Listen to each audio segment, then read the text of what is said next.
Tony Abbott. Selain itu, SBY memerintahkan penghentian sementara kerjasama pertukaran informasi serta latihan gabungan antara TNI dengan Australia. Meminta dihentikan dulu kerjasama yang disebut pertukaran informasi dan pertukaran intelligence exchange dan information sharing di antara kedua negara. Saya juga minta dihentikan dulu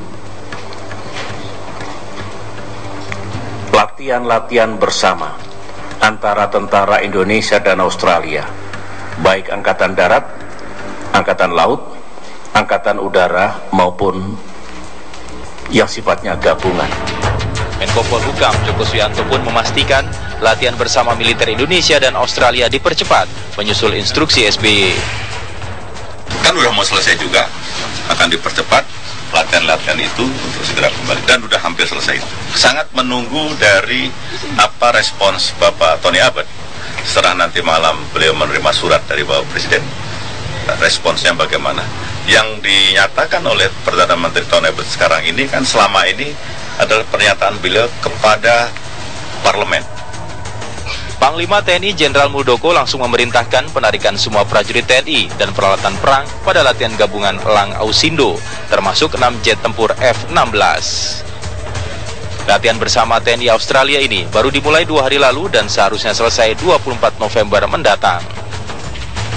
Tim TV One mengabarkan.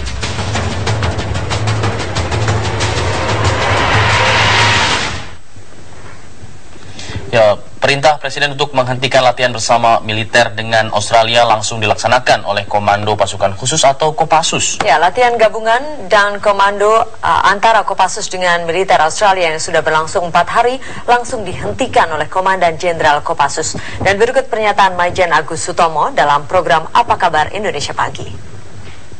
Sebelumnya, untuk meningkatkan kemampuan dan menambah pengalaman, maka Kopassus juga membangun kerjasama latihan militer dengan negara-negara sahabat, di antaranya Australia.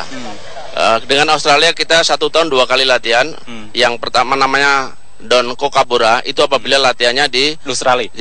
Tapi di Indonesia namanya Don Komodo, dan sekarang sedang berjalan. Hari ini hari keempat, setelah mendengar langsung kebijakan pimpinan, maka latihan Don Komodo yang sekarang hari ini kami hentikan. Indonesia dan Australia memiliki ikatan erat, kerjasama militer, pertukaran informasi dan terutama latihan gabungan telah rutin dilakukan kedua negara. Ya, beragam jenis latihan militer digelar TNI bersama dengan Australia, mulai dari darat, laut, hingga udara.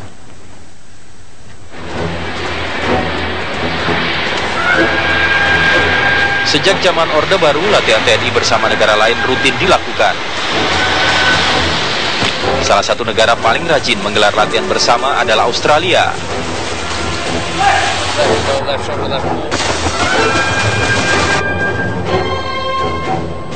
Bahkan terbentuk Ikatan Alumni Pertahanan Indonesia Australia, IKH, untuk makin mempererat hubungan para prajurit dan perwira.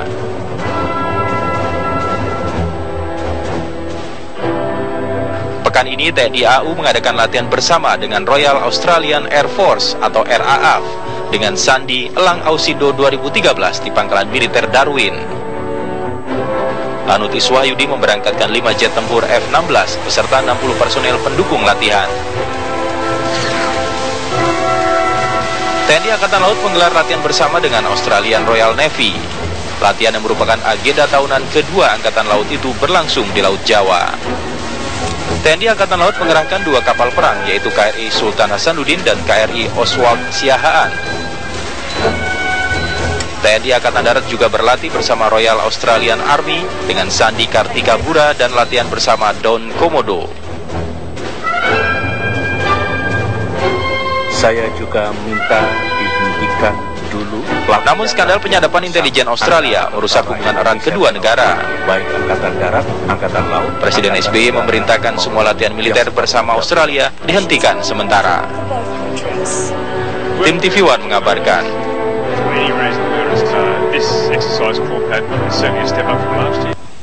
Ya, tentara Australia tidak hanya berlatih bersama Indonesia atau negara ASEAN lain. Australia juga rutin menggelar latihan gabungan dengan sekutunya, Amerika Serikat.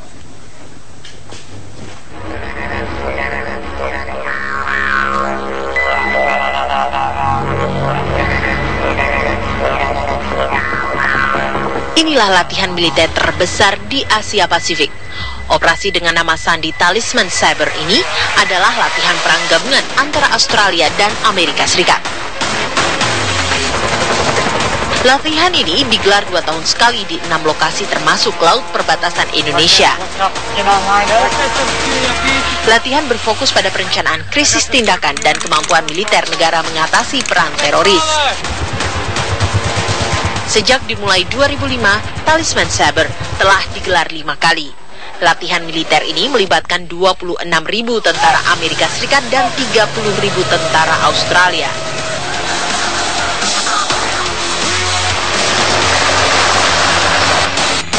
Semua peralatan militer tercanggih dan terhebat milik kedua negara diturunkan. Amerika mengirim kapal induk USS George Washington. Negara superpower ini juga mengikut sertakan jet tempur tercanggih F-35. Australia pun menerbangkan jet tempur F-18 Hornet versi terbaru yang dilengkapi bom pintar berteknologi laser. Talisman Saber juga menuai protes dari pecinta lingkungan karena ratusan hektar lahan hancur serta merusak ekosistem laut dengan bom dan rudal yang meledak di laut. Meski dikecam, latihan militer Talisman Saber tetap digelar Australia dan Amerika Serikat untuk menunjukkan kekuatan mereka di Asia Pasifik.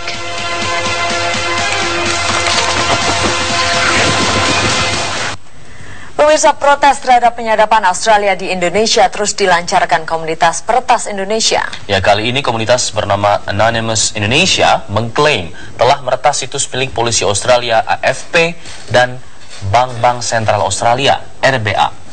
Serangan tersebut dilakukan di tengah ketegangan antara Indonesia dan Australia terkait penyadapan Australia pada pemerintah Indonesia dan juga keluarga SBY. Sebelumnya, komunitas Anonymous Indonesia telah diperingatkan komunitas peretas Australia untuk tidak menyerang situs-situs internet Australia. Namun hal itu diacuhkan Anonymous Indonesia. Situs AFP diserang sekitar pukul 6 pagi waktu Indonesia Barat. Hingga kini situs AFP tidak bisa dibuka. AFP menolak memberikan keterangan terkait serangan ke situsnya tersebut. AFP hanya menyatakan bahwa serangan ke situsnya akan dianggap sebagai tindakan serius dan memperingatkan bahwa peretasan adalah tindakan kriminal, bukan kesenangan yang tanpa akibat.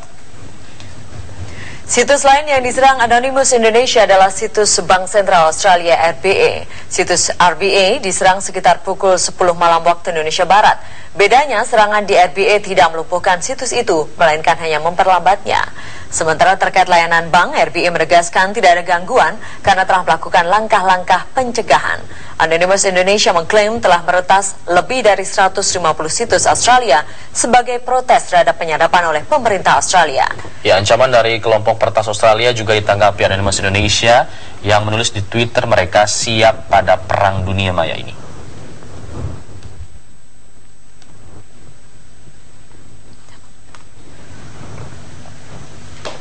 Pemerintah Australia sudah memastikan sikap untuk tidak memberikan penjelasan apapun terkait operasi mata-mata mereka di Indonesia.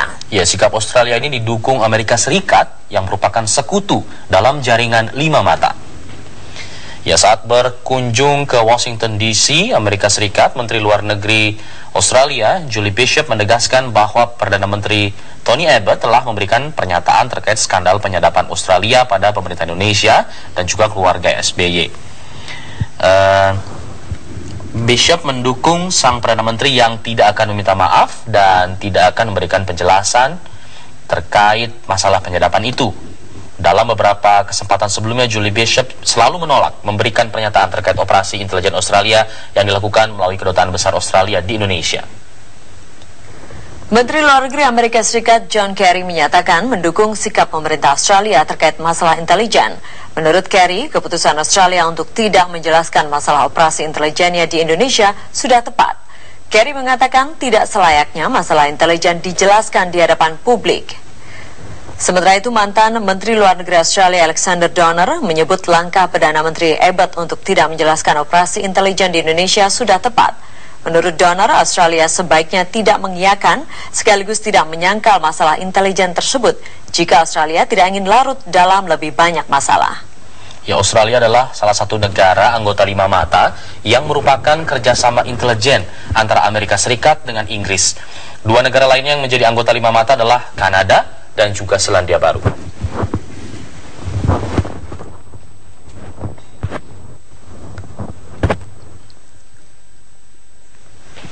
Sementara itu, pemirsa, ketegangan hubungan Indonesia dan Australia pasca skandal penyadapan oleh intelijen negeri Kangguru terhadap Presiden RI ternyata tidak mempengaruhi kunjungan wisatawan Australia ke Bali. Ya, hingga saat ini volume kunjungan wisatawan Australia masih normal dan menjadi jumlah wisatawan terbesar yang berlibur ke Pulau Dewata.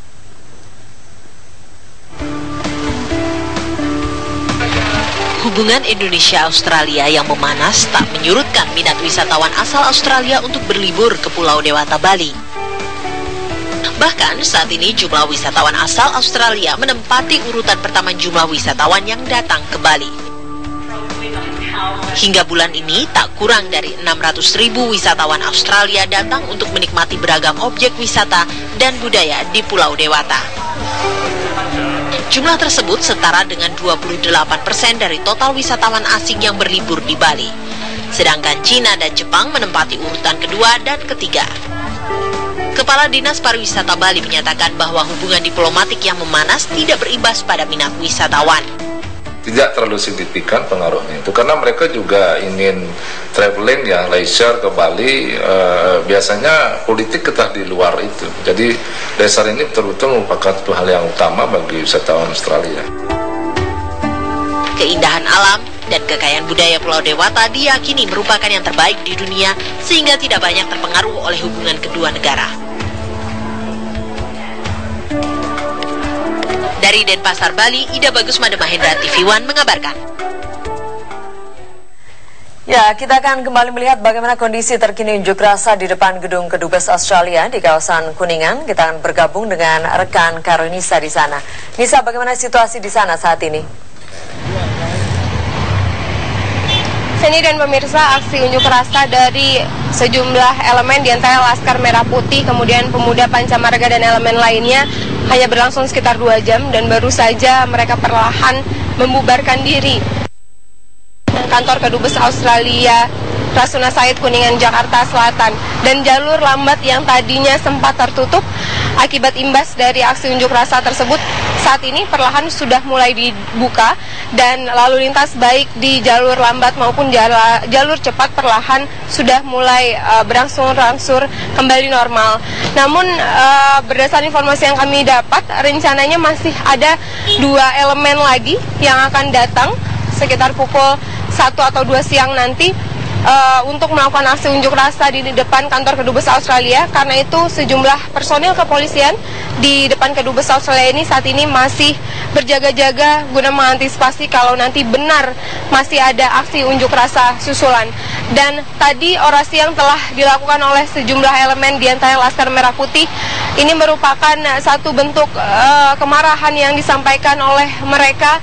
Mereka sangat mendukung tindakan tegas dari Presiden Republik Indonesia, kemudian juga mengajak masyarakat Indonesia untuk tidak menggunakan atau tidak memboikot produk-produk Australia di Indonesia. Dan selain itu, mereka juga memberikan ultimatum kepada Dubes Australia yang berada di Jakarta saat ini agar dalam waktu 3x24 jam ke depan bisa segera memberikan pernyataan resmi atau permintaan maaf terhadap pemerintah Republik Indonesia. Dan mereka mengancam kalau dalam waktu 3x24 jam ke depan dari pihak Kedubes Australia atau PM Australia belum memberikan pernyataan secara resmi di media baik nasional maupun internasional, mereka mengancam akan melakukan aksi yang lebih besar-besaran.